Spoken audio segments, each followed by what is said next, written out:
Alors cette photographie, pour moi, un peu celle qui a ouvert je ne veux pas dire ma réflexion, ça serait un peu prétentieux, mais en tous les cas, ma prise de conscience de ce qui se passait après coup, à chaque fois qu'une photographie me touche et m'arrête. Ici, on est dans l'église Saint-Sauveur in Kora, à Istanbul. C'est l'église byzantine. C'est une des deux églises qui a été, il y a peu, retransformée en mosquée avec Sainte-Sophie. Elles sont contemporaines l'une de l'autre.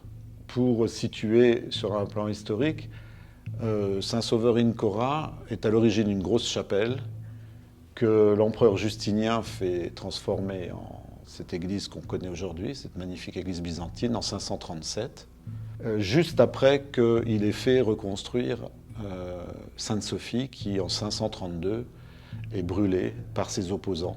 Et alors Justinien est très très colère, et il décide qu'il va faire reconstruire Sainte-Sophie encore plus grande, encore plus haute, encore plus belle, encore plus. Voilà. Et il fait venir les matériaux les plus extraordinaires du monde entier accessibles. Et Saint-Sauveur in Kora en bénéficie. Pourquoi? Parce qu'ici, vous êtes devant du marbre. Ce sont deux plaques de marbre qui ont été disposées en livre ouvert. Donc, en livre ouvert, ça veut dire qu'elles ont été disposées comme ça. Dans le bloc de marbre, à l'origine, elles ont été coupées en tranches. Hein. Voilà, c'est des plaques. Et puis, elles ont été disposées comme ça. Ce qui génère cet effet de symétrie, puisque ces deux demi-motifs étaient la continuité l'un de l'autre dans le bloc.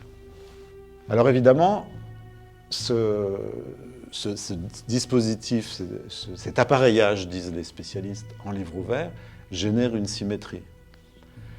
Quand dans les motifs on génère des symétries, on n'est jamais loin d'anthropomorphisme. Il identifiera cet anthropomorphisme selon sa mémoire, selon sa référence. Et ce que je prends initialement comme ça pour une simple, on pourrait dire, pareidolie. Alors pareidolie, je dis deux mots. Tout le monde sait ce que c'est qu'une pareidolie. Tout le monde en a fait, on en a tous fait, hein, en essayant de nommer des formes dans les nuages, par exemple. On dirait, voilà, on regarde dans les nuages et on dirait un éléphant, on dirait un chien, on dirait. Donc qu'est-ce qu'on fait? On compare. Alors, sauf que la pareidolie, c'est une forme que l'on reconnaît alors qu'elle n'a pas d'objet. Donc c'est bien un travail de mémoire.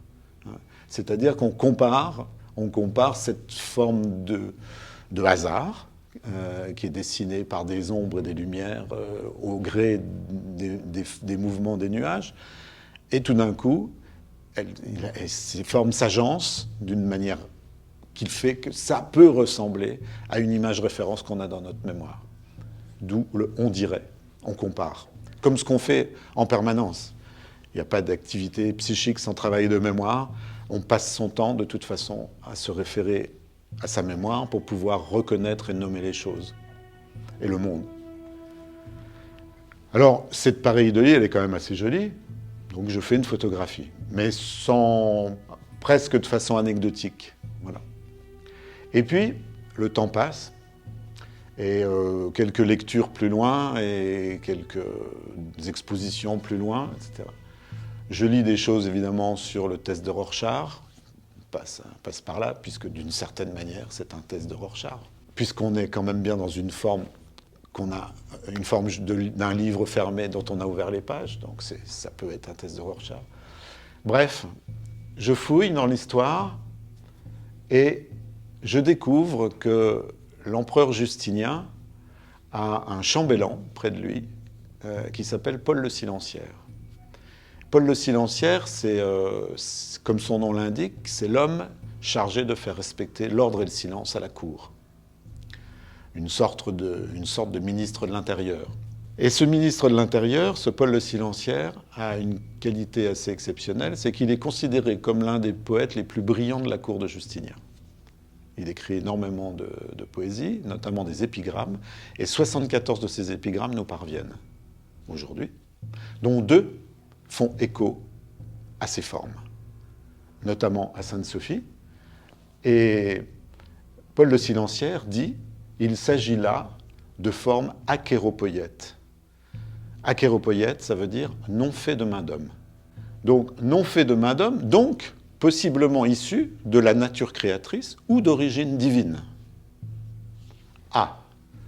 Alors évidemment, en plus, ce marbre qui est le parement du narthex de l'église Saint-Sauveur in Cora, prend aussi un sens tout à fait particulier. Ce qui veut dire surtout, ce que je découvre, c'est que dans ma petite prétention de l'instant d'avoir découvert une forme que peut-être personne n'avait vue, ben là c'était un peu pan sur le bec, je découvre que 15 siècles avant moi, non seulement les hommes qui l'ont mis en place l'avaient vu, mais ils l'ont disposé à dessein.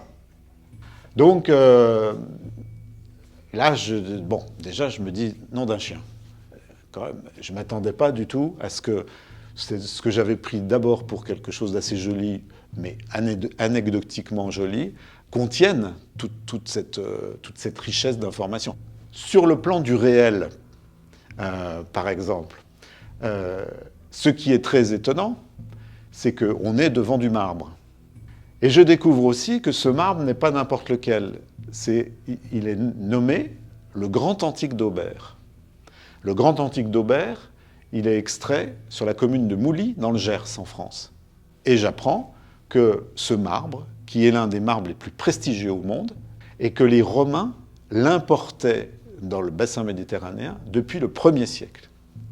Et puis, j'essaye de savoir un peu d'où vient ce marbre. Je ne connais pas grand-chose à la géologie. Et j'apprends que ce marbre, il est fait donc en 2 temps.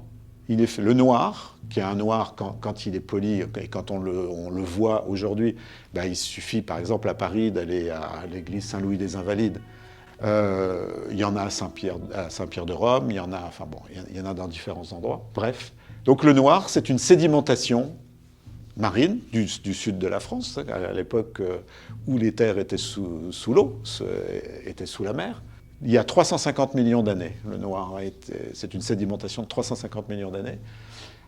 Et puis vers moins 165 millions d'années, les Pyrénées ont présenté le bout de leur nez, et sont passés au travers, si je puis dire. Alors évidemment, ça s'est fait en millions d'années, mais en tous les cas, les Pyrénées sont passés au travers de la couche sédimentaire noire, ont fracturé cette couche sédimentaire, et dans les fractures rocheuses, sédimentaires, c'est infiltré de l'eau bouillante, de l'eau issue du magma, portant de la silice dissoute, qui a, avec la chaleur et le retrait de l'eau, sédimenté dans les infractuosités, et qui a dessiné les veines blanches. Voilà. Alors, juste pour l'anecdote et pour faire un joke, c'est que on se trouve devant une image anthropomorphique, encore une fois, à laquelle chacun attribuera un nom, peut-être selon ses références, selon à qui il peut comparer, à une image qu'il a déjà vue, encore un phénomène de mémoire. Mais ce qui m'épate, c'est qu'on a quand même, vous en conviendrez, une forme humaine.